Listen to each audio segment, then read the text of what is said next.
Yeah, I'm Jerry, senior analyst at DoubleThink Lab. Today I'm gonna share a report that we conducted in January 2024. There was an election, national elections. Sorry, my son just near me. Yeah.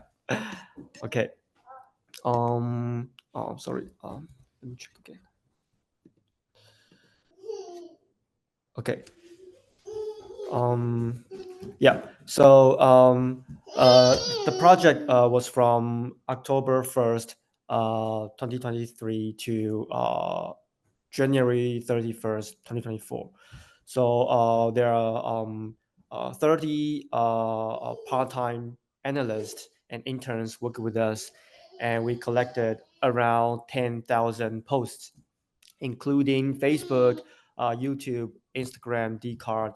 Uh, Dcard is an online forum in Taiwan, and also PTT, and also Twitter, Weibo, some Chinese social media platforms. And so here you can see the image here. There are several topics from October 1st to January 14th. So you can see the most trending topics is related to criticism of our ruling party, Democratic Progressive Party. And also you can see when the elections was coming, there are a lot of controversial events involving our political figures, like sex scandals, and also like corruptions, and also like secret history. So when the elections come in, more and more this kind of incidents happen. Okay, so during the project, we've seen that there's some topics involved. For example, livelihood, national defense, diplomacy, public safety, economy, culture, controversies involving political figures. And also there was a main techniques that we found is that those actors disseminating information through inauthentic accounts and also anonymous foreign fan pages. So I'll explain it in several cases. Okay, so the first case is the imported egg controversy. So starting in 2022, Taiwan experienced an egg shortage and also a rapid increase in retail prices. I think all around the world faced the same situation during the 2022. In our investigation, we found that anonymous Taiwanese political accounts created numerous memes for such stories, including egg importers imported poisoned eggs or expired or rotten eggs. And also our ruling party, Democratic Progressive Party, DPP, colluded with certain egg importers for personal gain. These were then shared by inauthentic accounts across Facebook groups. As you can see the slides here, with specific hashtags like the chairman of Tai Nong Company, Tu Wan Cai, and also Brazilian stinky egg, and also Ministry of Agriculture, and our Minister of Agriculture, Chen Jizhong. Like these kind of hashtags showed up in the posts. And also Chinese state media played a role in setting the tone for the story on Weibo and Facebook after this issue had been discussed in Taiwan. And also the second case, our indigenous defense submarine related case. Taiwan's first indigenous submarine, the Narwhal, launched on September 28, 2023. As more news on submarines was released, the following narratives emerged. For example, Taiwan lacks the capability to manufacture submarines, and issues abound in the indigenous submarine program. For the narrative surrounding issues in the indigenous submarine program, Chinese media and Weibo accounts established hot topics. For example, Taiwan indigenous submarine bid controversy, and also hashtag Taiwan indigenous submarine bidder established in 48 days received a big contract, and also hashtag Taiwan Affairs Office from PRC responds to ongoing dispute over Taiwan's indigenous submarine. So these kind of hashtags want to, portray an image that there's a lot of corruptions in Taiwan, and nobody can get a big contract from Taiwanese government because they have a good relationship with our ruling party. Yeah, and we also detect some coordinated inauthentic accounts help to share uh, some memes from anonymous foreign fan pages. Yeah, just like the slide shows, and with some hashtags. Yeah. Okay, so the next case on September. 如果想保护身边女生的，今年选票一定。Let me try to 如果想保 Okay.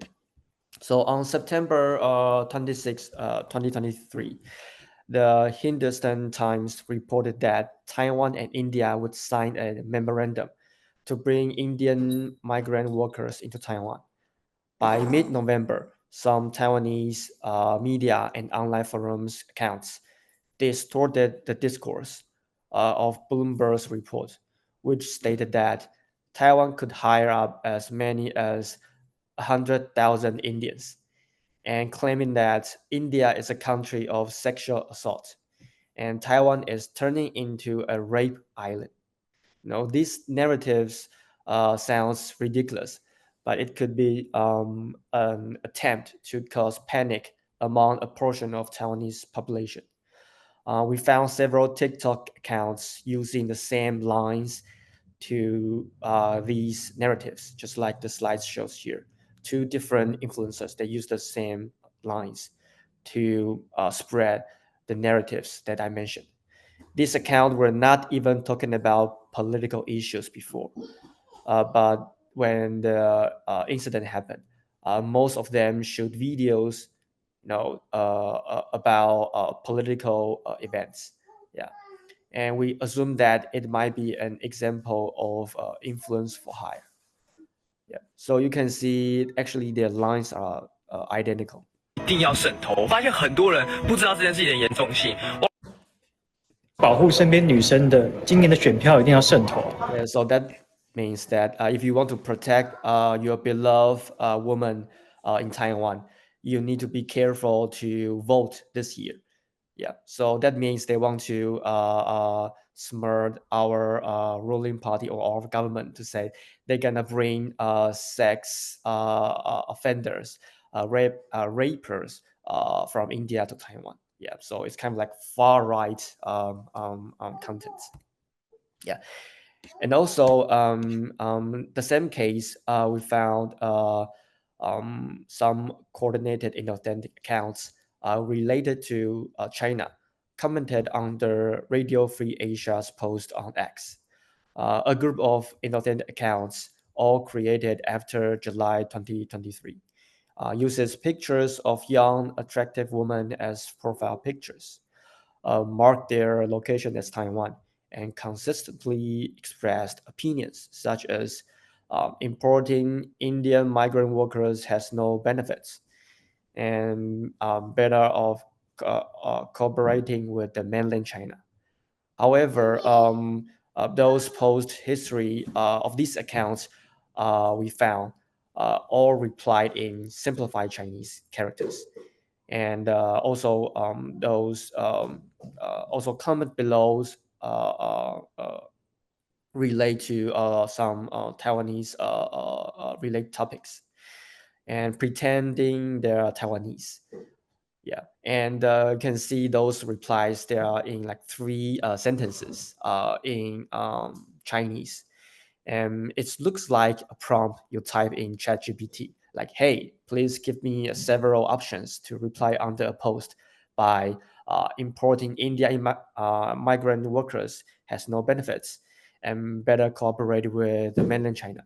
So these kind of replies, it really looks like ChatGPT's results. And also another short. 我刚才呢看到一幕很令人震。刚刚被一个画面吓。It's about the election fraud rumors. So it's another case for influence for hire. Like influencers like this on TikTok, they talk about like fashion and beauty topics. But during the elections, they coordinated posting election fraud videos with similar lines and materials before the election day. Yeah, so you can see they use 震惊的景象。and another guy. 吓到了。Yeah, so it's another case for influence for hire. Yeah, and also another case. Our president now. He used to be the candidate of president election. Sorry. Yeah. So in 2023, there are several controversies surrounding violations of building codes by Taiwanese political figures. And on September 5th, 2023, a post on an online forum mentioned that DPP presidential candidate Lai Ching-de's family home in Wanli, a place in New Taipei City, was designed for mining use and could not be used for residential purpose. And a group of anonymous foreign fan pages post screenshots for inauthentic accounts from inauthentic accounts on X and share them through inauthentic accounts to Facebook groups. So you can see the process like this. There's some content creators from X and Facebook accounts. And there's another process, we call that content poster. They'll share the screenshot of these accounts to fan page. Jerry, sorry, but we are running out of time. We need to conclude the presentation to have enough time to the other speakers. Okay, sure. Let me just wrap it up. So英文，一个女人的名。Yeah, so the last case I want to share is the secret history of Tsai Ing-wen. Tsai Ing-wen is our former president. You can see the book of this book, and we found that there are some AI generated anchors created with a tool called CapCut under the ByteDance, and along with synthesized voices. Reading different chapters of the secret history of Tsai Ing-wen. Yeah, so they're all 名字， AI 而非西方 generated 人使用的 anchors. 文字。 Yeah. 2016年，蔡英文成为了台湾第一。 So because of the time limitation, I just jump into the conclusion. So we've seen that there are a lot of continuously escalating domestic controversy in Taiwan. And also maybe in the future, it's really difficult to identify authenticities of content and to distinguish the domestic and foreign manipulation. It will become more challenging to identify it. And also content formats and dissemination platforms will become more diverse. So I think the PRC they got smarter. They don't create their own contents. They rely on proxies in Taiwan to create discourse and contents, and they can amplify it. And yeah, to emphasize the contents that harm